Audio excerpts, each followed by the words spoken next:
Sejam muito bem-vindos a mais uma semana literária aqui no podcast do Livro Não Me Livro.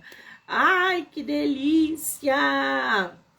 Começando mais uma semana literária com muitos autores, sorteios, risadas, daquele jeito que a gente gosta.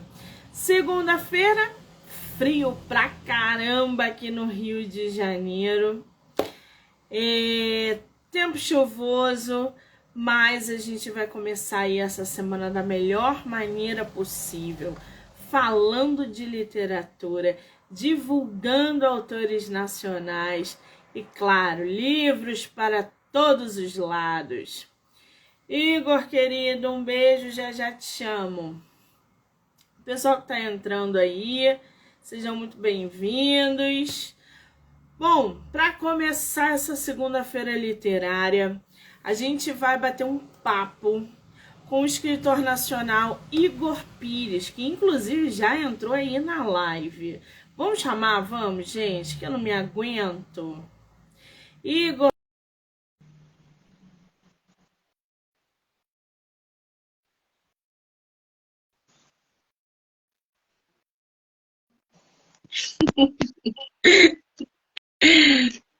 Olá.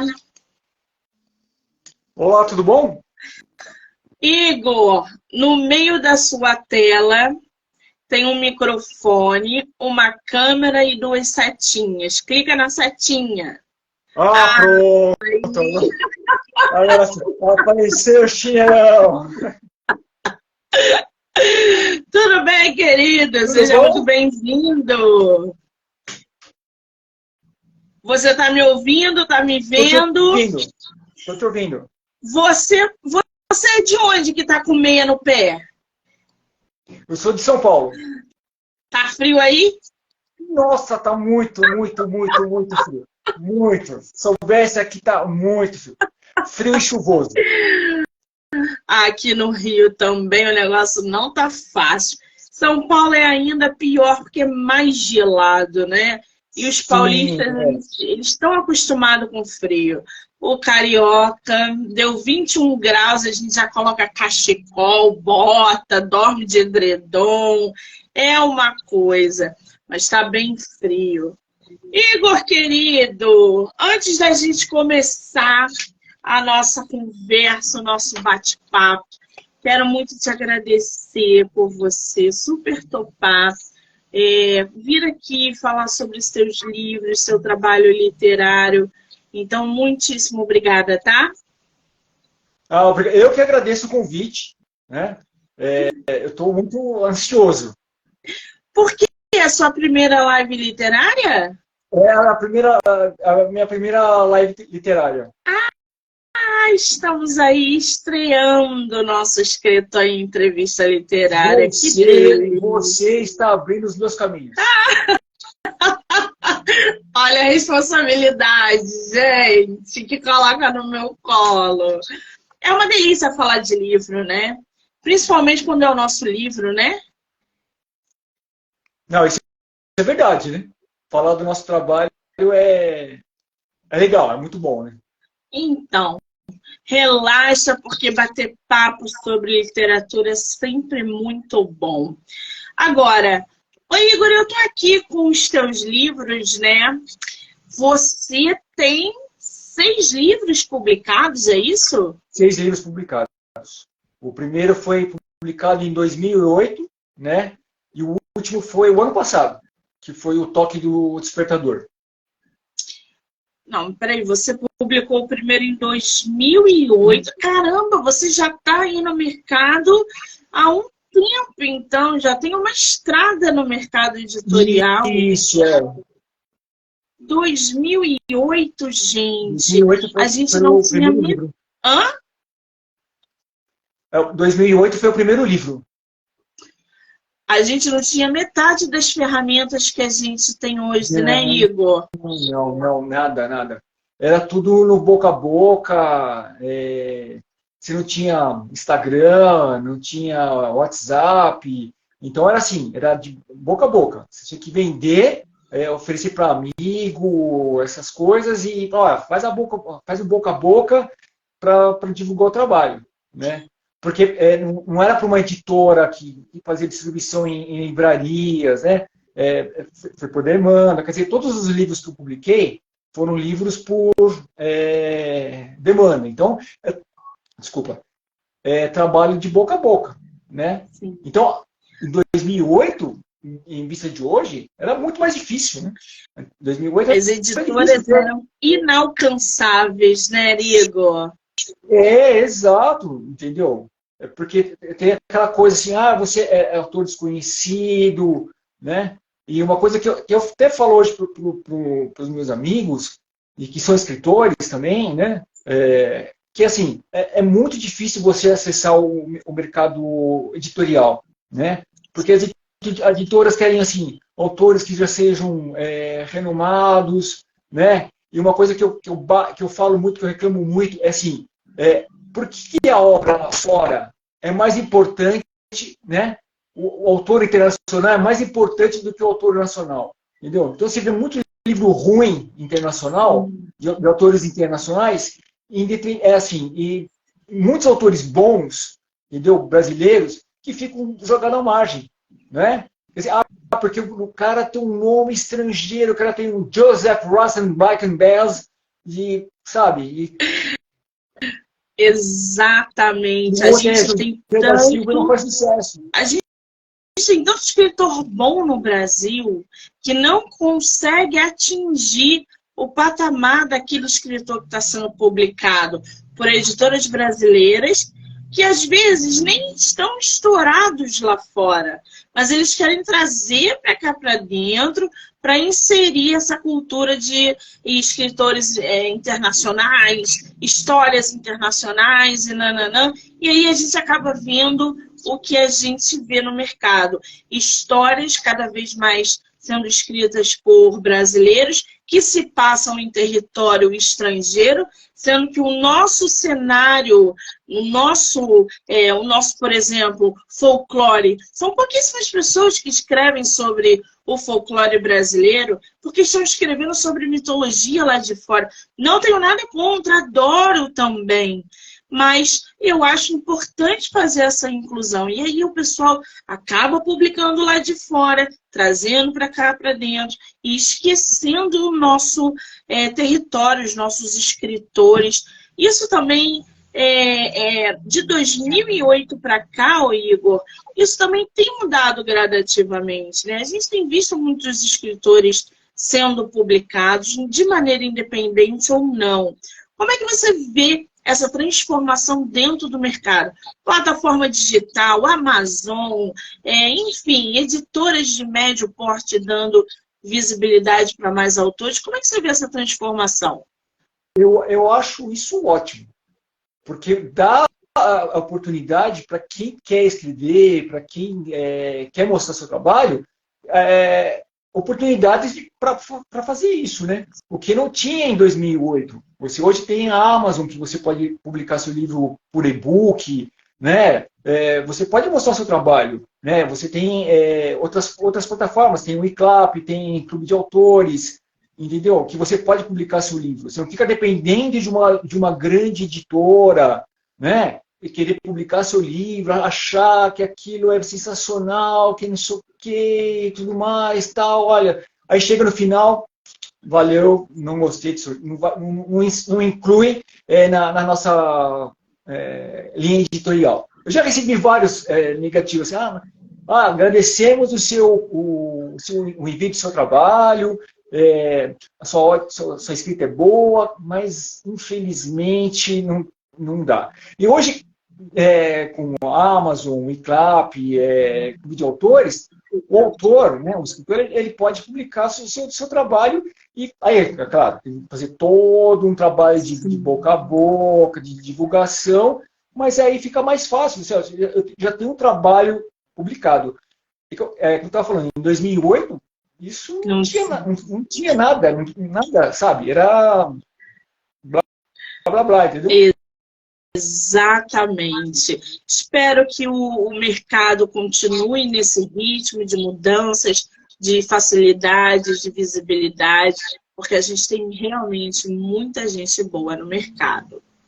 Agora, oi Igor, eu estou aqui com as incoerências e insatisfações de um casal desapaixonado. Esse, gente, é o título de um dos livros do nosso escritor. Oi Igor, o que fala esse livro? É um casal, que é a Laura e Tadeu, e que cada um narra a sua versão sobre o fim do casamento. Então, a primeira parte é o Tadeu narrando desde o casamento até o final, até a separação deles. E a segunda parte é a versão da Laura. Também fala desde o casamento até o final. São as mesmas situações, tanto de um quanto de outro, são as mesmas situações, só que em versões diferentes. Entendeu? De ponto de vista diferente. Incrível. Essas duas partes estão nesse mesmo volume, né? Isso, exato. A primeira parte, quem narra é o personagem masculino, que é o Tadeu, e a segunda parte é a versão feminina, que é a Laura. Então, a ideia foi justamente isso, porque a gente sempre tem a versão... geralmente, a gente tem um lado só da história, não é? Então, quando eu resolvi escrever esse livro, eu falei assim, tem que ter alguma coisa para ter uma contrapartida. Então, você tem que ouvir as duas versões, não é? Então, eu peguei a mesma situação, casamento, a festa, o dia que eles resolveram uma viagem para o exterior, tudo que se passa na primeira parte se passa na segunda, só que em versões diferentes. Então, a versão do Tadeu é uma e a versão da Laura é outra. Agora, em quem acreditar, você vai ter que ver. Muito bem. Temos aí duas versões de uma mesma história, que no final tem o mesmo resultado, ou seja, o final do casamento. Os dois personagens, Laura e Tadeu, dentro do ponto de vista de cada um, relatam as agruras desde o dia do casamento até o fim do mesmo, com todas as suas incoerências e insatisfações. Ô Igor, conta pra gente um pouquinho sobre quem é a Laura e sobre quem é o Tadeu, porque, assim, para a gente entender a temática do livro, por que um casamento não deu certo, por que duas visões da mesma história estão sendo expostas, a gente precisa entender um pouquinho desses personagens e de como foi essa construção, inclusive das narrativas. Quem é a Laura e quem é o Tadeu? É um casal de classe média, né? O Tadeu é um cara mais centrado, né? Ele é um cara mais centrado e a Laura é mais ambiciosa, né? Então, o que ele para ele, um copo de cerveja tá beleza. E para ela tem que ser uma taça de vinho, vamos dizer assim, né? Então, essa diferença que quando eles casam, que eles começam a perceber que há essa diferença. Enquanto ele gosta de ficar com os amigos, sentar na frente da televisão e assistir uma partida de futebol, para ela aquilo é um horror, né? Tudo que ela menos queria no casamento era isso, ver o marido dela sentado numa poltrona com os amigos assistindo uma partida de futebol, né? Então, a partir desse momento é que eles começam a perceber que eles não pensam iguais. São incompatíveis, entendeu? Então olha só, gente, pra gente entender, eu não sou casada, não fui casada.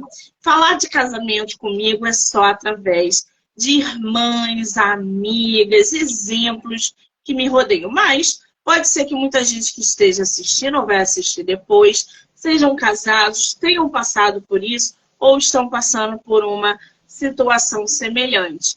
Ô Igor, você acha que os opostos se atraem mesmo ou isso é besteira? sim. Eu acho que sim. Eu acredito que os opostos se atraem.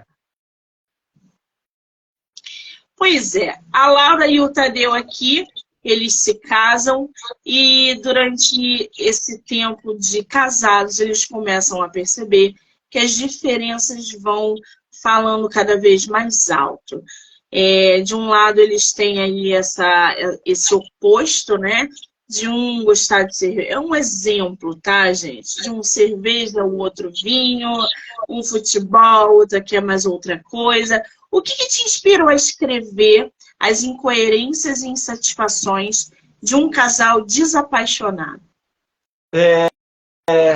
Assim, eu vejo vários amigos meus se casaram e alguns se separaram, né? E a gente sempre ouvia a versão, por exemplo, no meu caso, eu sempre ouvia a versão do amigo, Sim, né? sim. Então, ele vai te falar uma coisa, você vai acreditar, mas do outro lado, a gente nunca ouviu o outro lado, né? Então eu comecei a pensar assim, pô, mas em toda história sempre dois lados, né? A do vencido e a do vencedor, né? Na história mesmo, eu sou graduado em história, então aí sempre tem a versão do vencido e do vencedor.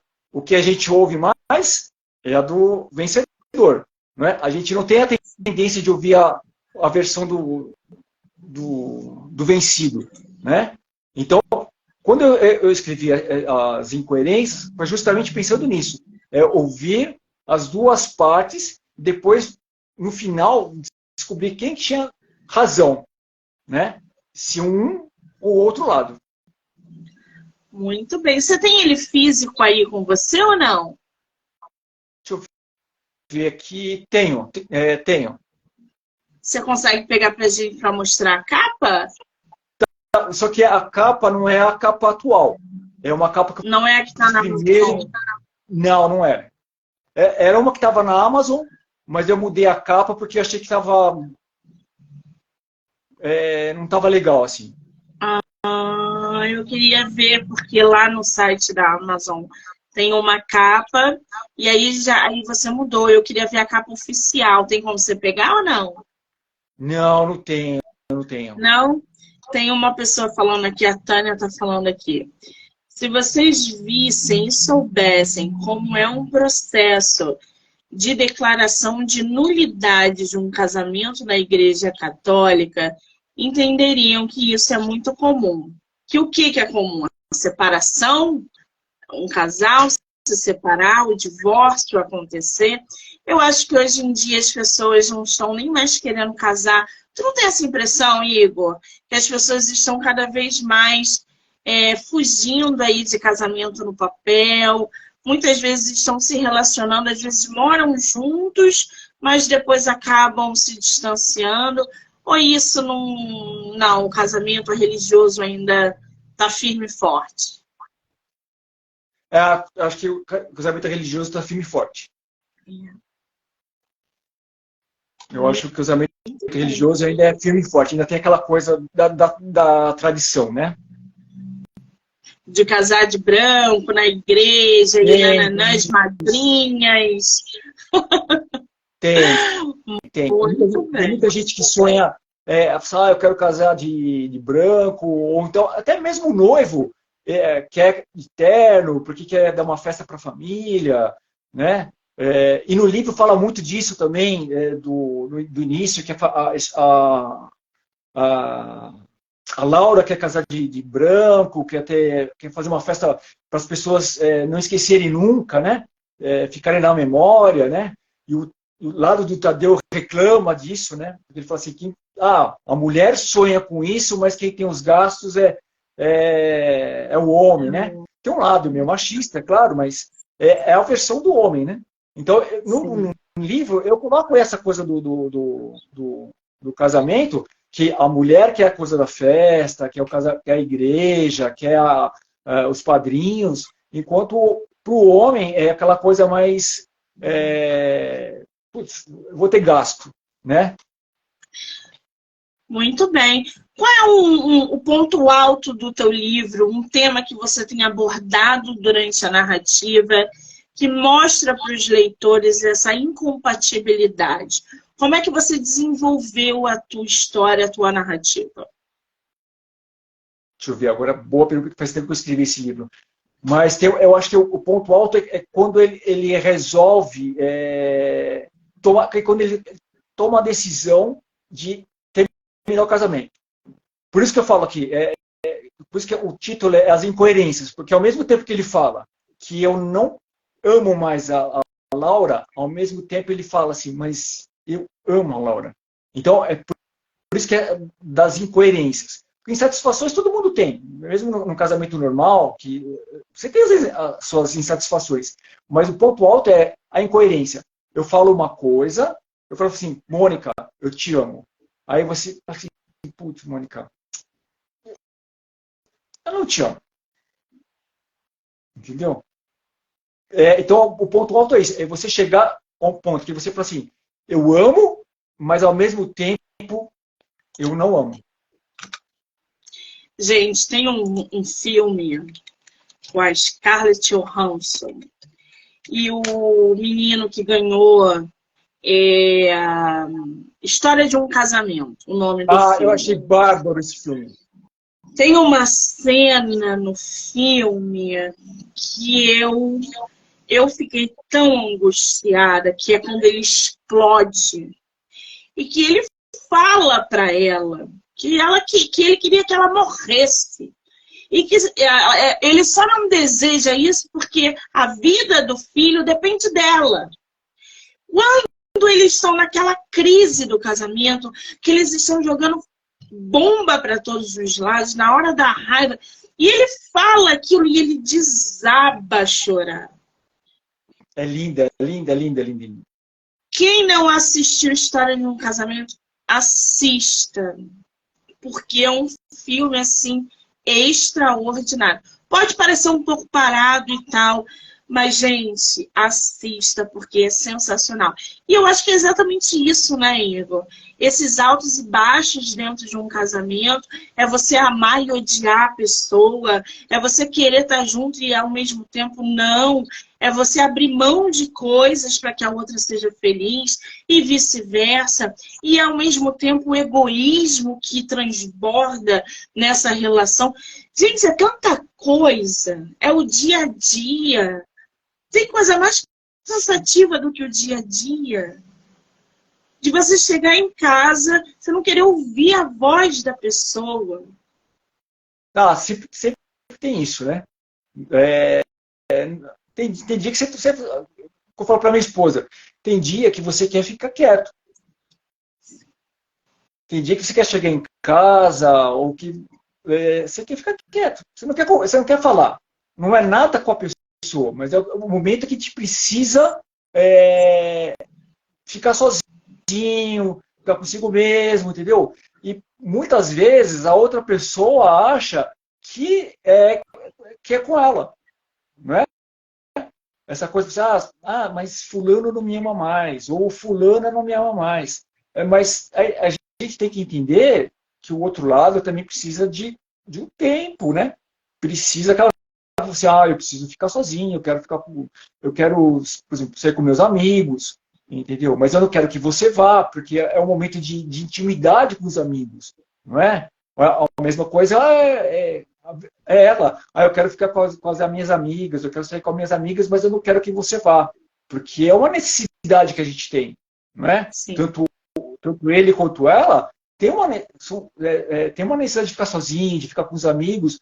Não é toda hora que você quer ficar com a esposa, que você quer ficar com o marido, não é? Tem horas que você fala assim, não, eu preciso ter um pouco de liberdade, assim, né? Exatamente. Agora, o que destrói um casamento, Igor? Traição, falta de amor ou quando o respeito acaba? Eu acho que quando o respeito acaba. Tudo que você falou acaba o casamento, né? Mas a partir do momento que acho que faltou respeito entre ambos, entendeu? Acho que aí já é o final, entendeu? Traição dói, né? Mas dependendo da pessoa, releva, leva, né? Agora, falta de respeito é... É Aí, punk, já você pode falar que é o final, entendeu? é o limite ali, né, É, gente? exato. Bom, o nosso autor tem outros livros também. Ele tem aqui O Toque do Despertador. Do que fala esse livro? Adoro os São títulos. vários contos. Na realidade, assim, eu sou mais contista do que romancista. Eu gosto, a minha paixão mesmo são pelos contos. Eu gosto de escrever contos. Que eu falo para uma amiga minha. A minha cabeça trabalha tanto, se eu ficar pensando só num trabalho só, eu acabo me perdendo. Essa é a grande verdade. Eu acabo me perdendo. Então, eu gosto de escrever contos. São histórias curtas. Você termina uma história, você já está pensando em outra. Né? Então, o Toque do Despertador é isso. São vários contos. O primeiro livro foi um romance, né, que é o Pequeno Livro das Desilusões Amorosas de Pedro Paulo. Foi um romance. E os outros foram todos contos. E esse Tirando as insatisfações. Esse, o Toque do Despertador, você inseriu contos nele voltados para o quê? Para o amor, para a paixão, para a dor, de terror? Não, vários assuntos. Tem mistério, tem uma parte mais densa, né, que é um conto de que uma família se reúne para falar para quem vai ficar com o pai. Né?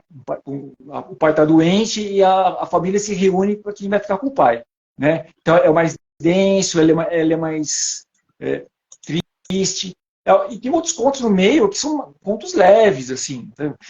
Eu não tenho a preocupação de fazer vou falar um livro de contos que fale só sobre amor, sobre mistério, essas coisas. Eu vou colocando vários assuntos, principalmente nesse livro, né, O Toque do Despertador, a intenção foi essa. No penúltimo livro que eu havia escrito, que é de contos, que é A Morte de Valentim Ferrão, esse não. Esse tinha a morte como ponto de referência. Então, todos os contos tinham a ver com morte, né? Que é uma coisa que eu queria tratar, que é justamente a morte, né? Esse seu livro, O Toque do Despertador, você colocou quantos contos nele, você lembra? Agora não lembro de cabeça, Monique, mas você publicou esse ano, né? 2022. Finalzinho de 2022. 22. Tá linda essa capa. Agora, O Caso da Mulher Desaparecida. Nossa, essa capa tá belíssima. Quem faz suas capas? Eu. Desses dois, né? Não, minto, desculpa. Nesses 3 últimos livros, que foi O Toque do Despertador, As Incoerências e O Caso da Mulher Desaparecida, que foi o último, mas eu publiquei na Amazon para participar de um concurso, eu que fiz as capas do livro, com a ajuda da minha esposa. Né? O Caso da Mulher Desaparecida, a foto está linda. Bonaventura é um detetive particular com um escritório no centro da cidade de São Paulo. Quem é Bonaventura? Ele é um detetive particular, mau caráter, né, que faz tudo por dinheiro. Ele é um cara que está cinquentão, endividado, né? Mas ele é um detetive mau caráter, que pensa em dinheiro, né? Só que por dinheiro você vende a alma pro diabo, né? Então foi o que ele fez. Na realidade, esse livro era para ser um conto. E virou uma história. Ele virou uma história. Aqui não diz quantas páginas tem. Mas é grande o livro? É grande. Cheio de dívidas e poucos clientes. Em um certo dia, recebe a visita de um advogado que lhe oferece um trabalho: procurar uma mulher que desaparecera havia algum tempo. O detetive não pensou duas vezes de aceitar o caso, mas mal sabia ele que a sua vida nunca mais seria a mesma. Você é um contista, adora escrever conto. Como que é essa transição de você, às vezes, largar um conto ou transformar um conto numa história longa? A pegada Assim, é diferente, né? exato. Porque, na realidade, quando eu comecei a escrever esse conto, não vou dizer assim, esse conto, ele foi, como se diz, foi progredindo naturalmente, sabe? Não foi uma coisa que, não, vou fazer isso aqui de um livro. Não. Foi natural. Você vai escrevendo, escrevendo. Quando você vai ver, você está envolvido na história. Aí você vai, preciso colocar isso, preciso colocar isso. Aí quando você vai ver, tinha dado mais de 100 páginas, assim, escritas. Eu falei assim, não, isso já não é, né? Porque você quer colocar alguma coisa, aí você vê uma passagem de um filme, aí fala assim, putz, olha, isso aqui fica muito legal colocar, sabe, de uma outra forma nesse conto aqui, nessa história. Aí quando você vai ver, já viu um livro. É muito bom isso, né, gente? Porque assim, eu sou terrível em conto. Eu estou me aventurando no mundo das antologias para ver se eu desenvolvo o meu lado contista. Mas eu sou do drama, eu sou da narrativa longa, eu sou do cenário meticuloso, dos personagens tensos. Então eu estou tomando uma surra. Eu estou estudando para escrever conto, e ainda assim, quando eu vejo a facilidade de vocês criarem um conto, porque são essas histórias rápidas que pegam o leitor, e cada vez mais contistas estão surgindo no mercado, exatamente porque o público está querendo histórias rápidas, histórias que peguem ele ali numa página, duas, três no máximo, e transportem eles para cenários totalmente diferentes, dinâmica totalmente diferente. Então, eu acho esse trabalho de vocês de escrever um conto, desenvolver uma história curta, sensacional. Requer muita técnica e muita habilidade, porque eu preciso de uma narrativa longa. No começo, quando eu comecei a escrever, bem antes, né, eu queria ser um romancista, aquele de que escrever livros de 500, 600 páginas, sabe? Eu admirava aqueles autores, os clássicos, né? Que entram em detalhes, que a cor da parede é o verde, que a flor, que não sei o que. Eu admirava isso, entendeu? Quando eu fui escrever, eu falei assim, meu, eu não consigo. Eu me perco, assim, sabe? Nessa narrativa toda descritiva, que não sei o que, sabe? Então, eu falei assim, não. Aí eu comecei a escrever contos. Aí eu comecei a tomar gosto pelos contos. Sim. Porque eu tenho um amigo meu, uma vez, ele falou assim, Igor, você escreve muito, você enche muita linguiça. Você precisa ser mais conciso. Mas foi um ótimo toque, porque assim, não, realmente eu preciso saber sintetizar a história para não ficar uma coisa muito longa. Então hoje eu escrevo frases bem curtas, sabe? Sem muita delonga, né? Tem gente que gosta de colocar descrição de personagem, que tinha um nariz, não sei o que, os olhos, a boca, que não sei o que. Hoje eu coloco assim, e pronto, né? Exatamente. Você sabe que eu terminei semana passada o primeiro volume de Outlander e a escritora... São 700 páginas. Se ela parasse com os detalhes, o livro ia cair para 350. Porque ela faz 10 páginas só de descrição para dar um personagem. Aí quando você acha que ela está avançando na história, ela está te envolvendo num redemoinho de descrição novamente para falar de um determinado cenário. Gente, isso é muito cansativo. Assim igual a ela, eu não gosto. com muitas descrições. Então, assim, esse tipo de narrativa também é muito diferente da técnica do conto, que é objetivo, que é direto, que é dinâmico, que o leitor está ali só com as informações que são necessárias e não desnecessárias. Por isso que o conto vem atraindo cada vez mais gente, mais público, né? Ai, ai. Agora, eu vi aqui que você é formado em História e pós-graduado em Cinema e Belas Artes. Isso. Isso ajuda a construir teus contos? Não, Não, né? nenhuma. Não, não, não. Ajuda. Não tem Não, nenhum tipo de influência direta na tua escrita? Nada? não, nenhuma. Nada, nada, nada, nada. Caramba! Bom, eu tô aqui com A Morte de Valentim Ferrão e Outros Dramas. Que livro é esse? Quem é Valentim Ferrão? Valentim Ferrão é um dos contos. A Morte de Valentim Ferrão é um dos contos. Então eu coloquei como título do livro, né? Mas foi justamente esse livro que eu coloquei para falar justamente da morte. Todos os contos do livro falam sobre a morte. Uma forma mais leve, às vezes, mas uma coisa mais densa. Porque o que assusta muitas pessoas é a morte. A morte. Não é?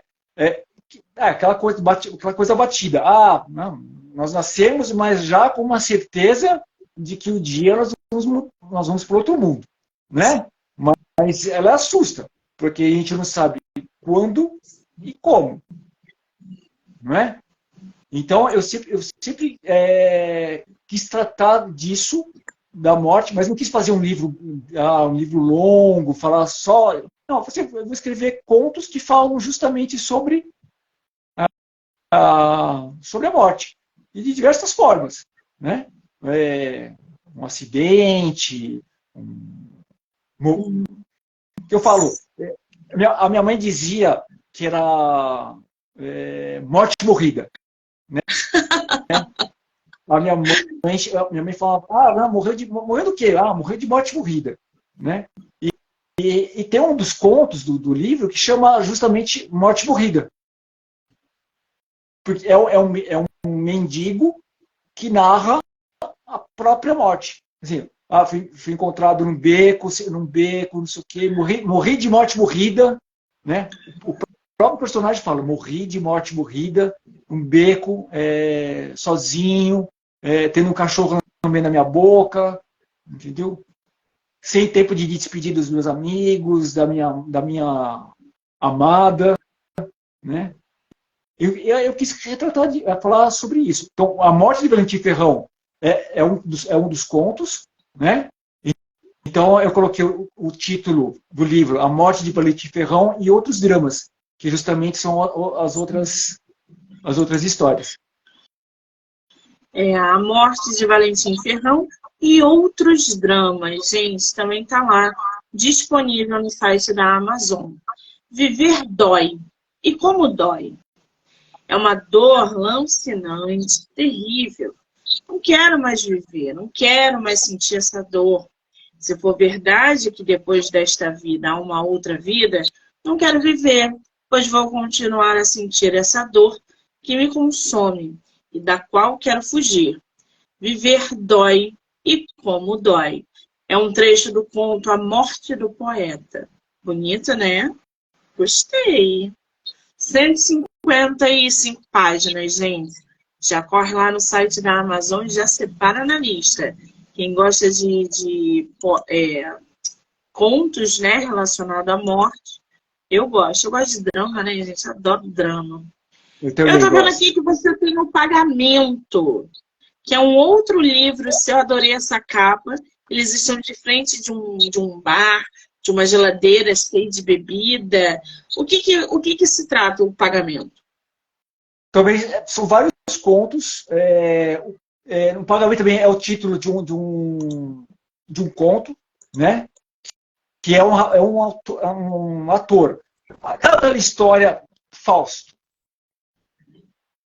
A história é mais ou menos a história do Fausto, que é um ator que vende a alma pro diabo, né? Ele está num bar, tomando sua cerveja, quando aparece a figura do diabo para cobrar o que lhe é devido. Então, ele está cobrando o pagamento, né? E tem outras histórias assim que são mais que eu considero mais impactantes, que os Corvos, né? São dois irmãos que matam as pessoas e consomem a carne dessas pessoas que total. Canibalismo, exato, entendeu? E eles vão convidando as pessoas para um jantar e que só que as pessoas não sabem que estão comendo carne humana, né? Ai, que coisa horrível!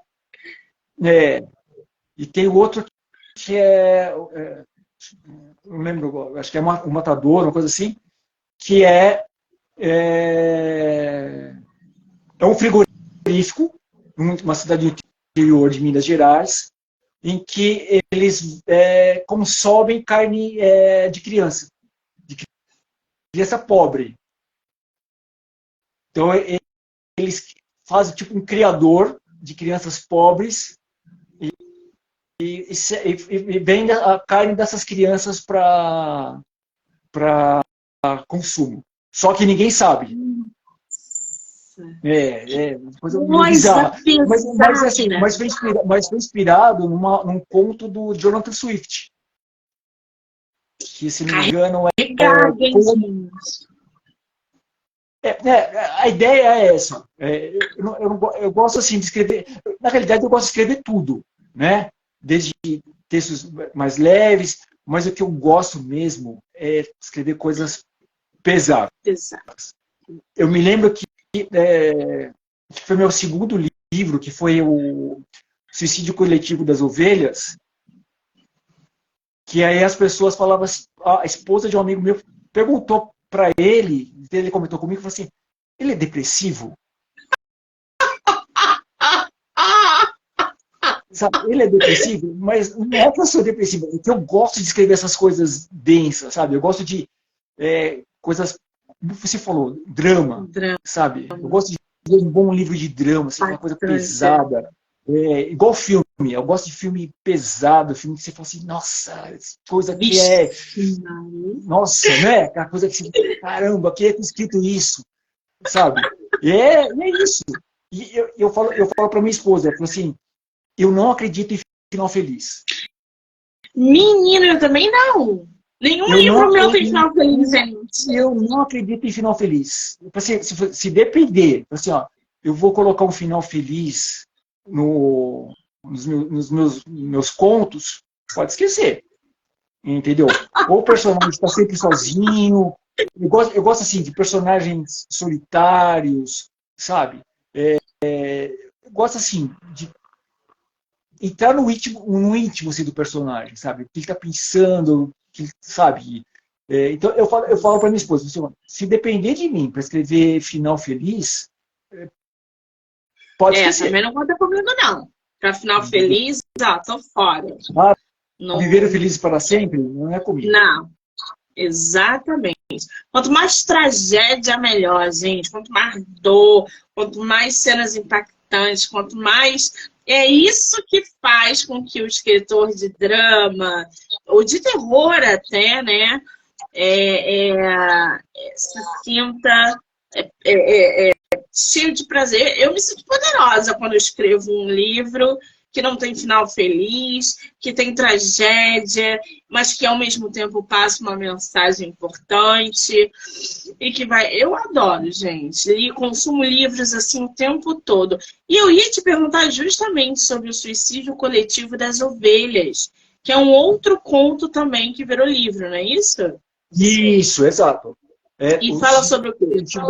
É um dos contos, né? Esse também é um livro curto, bem pequenininho, Acho que ele tem 80 páginas, uma coisa assim, acho que é 90 páginas no total.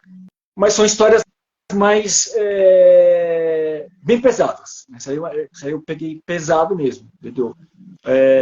Então fala de tortura, fala de pessoas que de suicídio, né?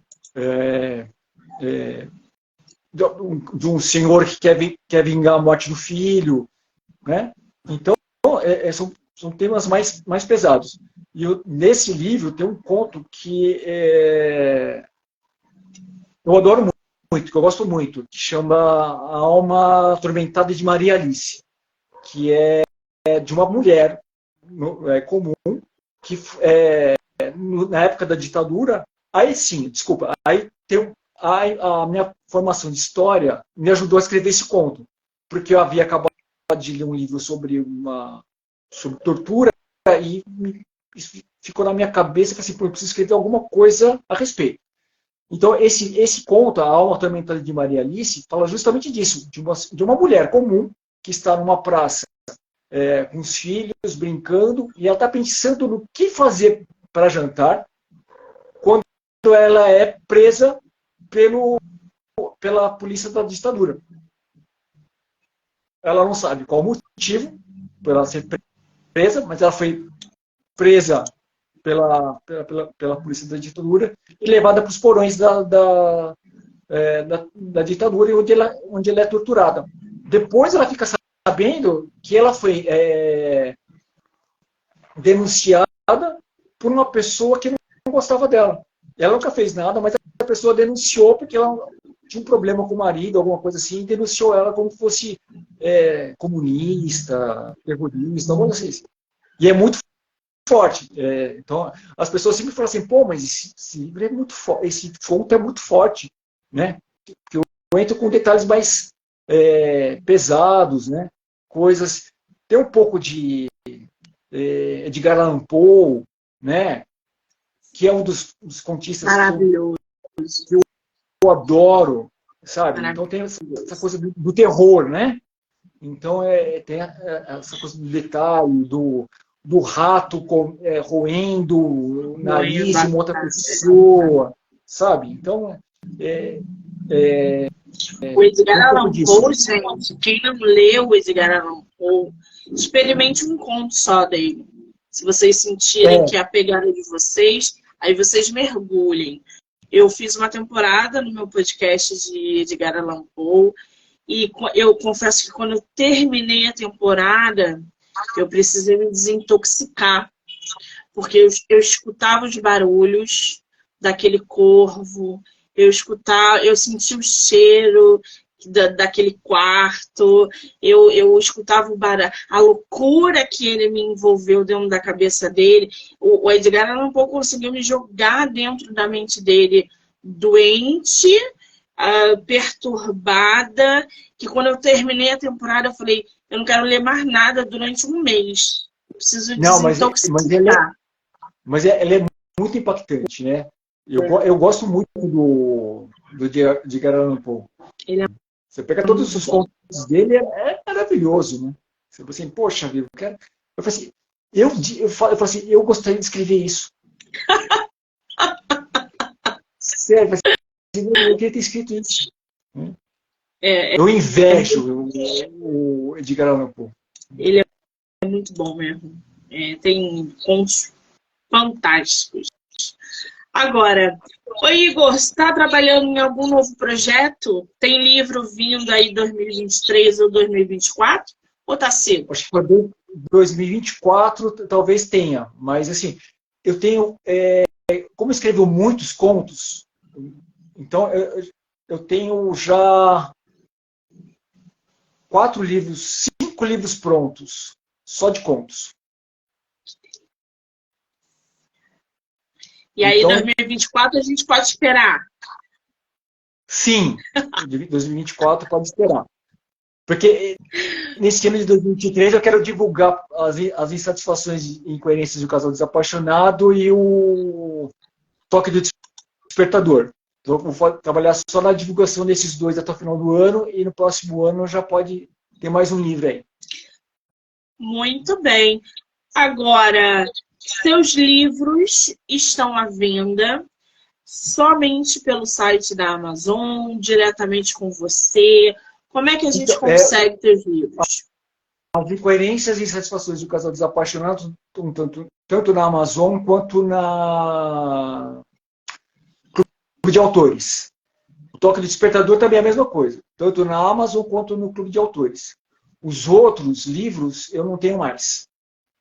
Entendi. Os outros, talvez vai encontrar em sebo, né? Mas Então, infelizmente não tem mais. tem no Amazon também, pelo Kindle Ilimitado, para quem quiser acessar. Está disponível. Está disponível, gente. Todos os livros dele. Agora, Igor, qual é a principal mensagem que você quer passar com as incoerências e insatisfações de um casal desapaixonado? Respeitem seu parceiro. É isso que eu quero dizer. Respeite o seu parceiro. Respeite o limite do parceiro. Porque se você não respeitar o limite dele, o casamento acaba.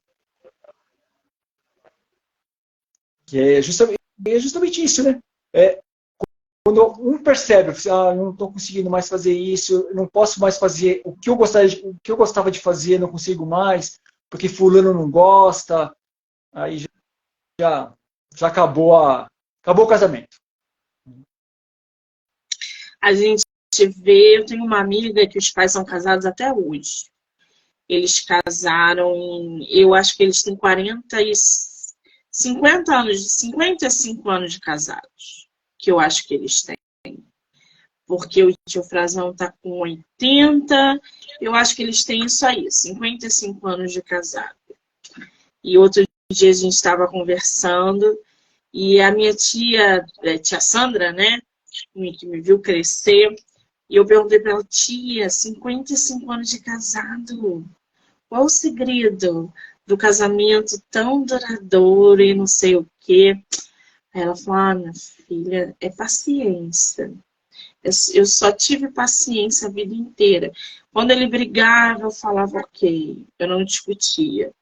Quando ele queria fazer um negócio, eu deixava ele fazer, eu não discutia. E quando ele via que eu precisava, necessitava de alguma coisa, ele acudia. Então é paciência. Se eu não tivesse paciência, a gente não teria durado nem 10 anos. Eles estão há 55 anos casados. Muito tempo, né? Hoje, assim, as pessoas não têm muita paciência um com o outro, né? Porque, como você falou, você deu o exemplo da sua tia. Meus pais ficaram casados durante 56 anos, né? Nossa. É muito tempo. Então, como você falou, tinha paciência, um falava uma coisa, você ouvia, saia por tá legal, entendeu? Hoje em dia, você casou, não deu certo, separa. Hoje as pessoas pensam assim, e não é de hoje, isso já vem de uns 20 anos para cá. Eu me lembro que eu tenho uma prima que ela chegou e falou para minha tia, falou assim, vou casar, mas se não der certo, eu separo. E as pessoas, já uns 20 anos para cá, já pensam assim, casei, não deu certo, bye, né? Porque as pessoas não têm mais paciência, né? As pessoas hoje querem casar, mas querem ter a vida de solteiro, não é? Tem muita pessoa que fala assim, não quero casar, mas quero ter minha vida de solteiro, quero não sei o quê, tudo mais, tal. Então isso. Mas o que eu falo é respeitar o limite do outro, entendeu? Olha, vamos discutir? Vamos discutir. Precisa ser discutido alguma coisa? Vamos discutir. O que está errado? Não é? Hoje em dia também não tem muito essa coisa de vamos sentar, vamos conversar, vou tomar uma taça de vinho, vamos conversar o que está acontecendo de errado. Não, olha, acabou. Termina pelo WhatsApp, né, Igor? Exato. Amor, tenho casado 30 anos. Cansei de você. Tchau. Manda um emoji assim, foi um prazer. Tchau, valeu. Amor, hoje eu não vou dormir em casa. Nem hoje, nem amanhã, nem depois. Acabou nosso casamento. Ai, gente, essa modernidade nos relacionamentos. Igor, qual é o seu Instagram? @Igor Pires Leão. vou marcar o autor aqui na entrevista, vocês vão poder assistir no Instagram dele, no meu, em todas as plataformas do podcast, do livro Não Me Livro, pelo canal do YouTube, Spotify, Anchor e Amazon Music, tá? Só para vocês correrem lá, se inscreverem, dar o joinha. Igor, querido, você para a primeira entrevista literária, você saiu muito bem. Foi difícil? Muito obrigado. Muito obrigado. Eu estava nervoso, não vou falar para você não. Estava muito nervoso. Você foi ótimo, não foi difícil. Você é agradabilíssimo. E eu quero muito, muito te desejar todo o sucesso. Seus contos, que venham mais, que venham histórias impactantes, que venham muito drama, porque conto é uma delícia e a gente gosta, e a gente precisa de contista nesse território nacional. Então, volte sempre que você quiser, porque material não falta. Então, sucesso. Muito obrigada, querido. Obrigado. E eu agradeço novamente o convite para participar do seu podcast. Adorei. Honestamente, adorei muito. Eu é que agradeço. Quero agradecer a todo mundo que entrou, que saiu, que ficou com a gente até agora. Dizer que hoje tem live até 11h30 da noite. E já eu volto com mais bate-papo literário. Igor, um beijo, querido. Obrigada. Beijo, obrigado, hein?